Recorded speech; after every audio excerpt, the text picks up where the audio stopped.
Hello, I'm Claudia St. with Affinity HR Group. We are your HR partner and resource. Today we're going to talk about exempt versus non-exempt employees. This is a big area of confusion for many of our clients. And the biggest point of confusion that they have is they think that they have the right to determine whether or not an employee is exempt or not. Really, while they make that determination, the criteria by which they should be making that determination is very clearly set in law.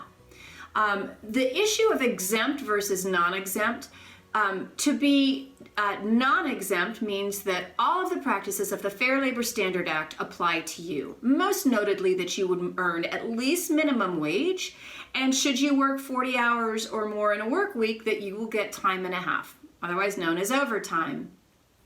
To be exempt from that law means that you can be paid a salary and that you can work as many hours as the employer wants you to work, and that you've agreed to a certain set of parameters around your work, such as what your salary will be and what your duties will be.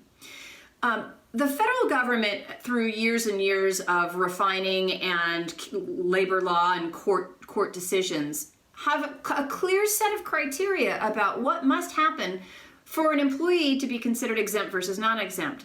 A lot of things that we see where folks are making mistakes, a lot of folks will have customer service reps as exempt, which for most customer service reps, the normal typical type of customer service rep out there, they should be considered non-exempt.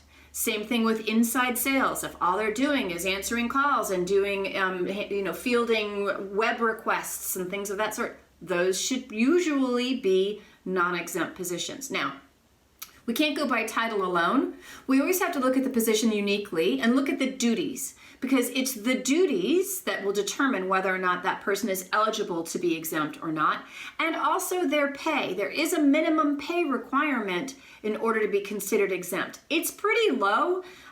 You have to earn, I think it's $23,000 and change to be able to be considered exempt. So if you're paying somebody on an exempt basis, meaning you're paying them a salary and not tracking their time, and they're making less than $23,000 a year, you definitely need to look at your employee classifications.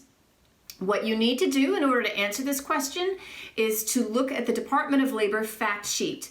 And there's a fact sheet number 17, and it has all of the different exemptions for you to consider in order to be considered exempt from the Fair Labor Standards Act.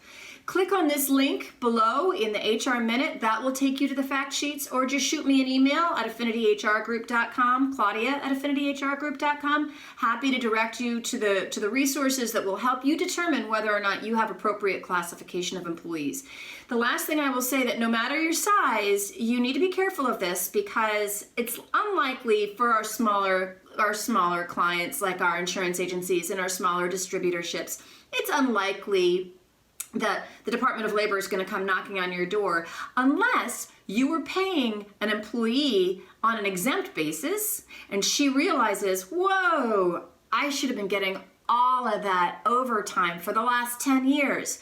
They make one call, and then you do have a big trouble on your hands, because the penalties and back wages that apply for misclassification of an employee are enormous, and it does not matter what size you are or your revenue. So you can be in big trouble with one wrong determination about whether or not that employee should be exempt or not, and one bad hire who's mad at you when they leave and tries to get all of those back wages. So always best to have folks classified correctly at the start of the process. If you have questions about your employee classification, need any help, want us to talk through some of these things with you to make sure you do have them classified correctly, don't hesitate to give us a call or shoot me an email. If there are any topics you'd like us to consider covering, please let me know that as well. And in the meantime, I hope that you have a safe and productive work week.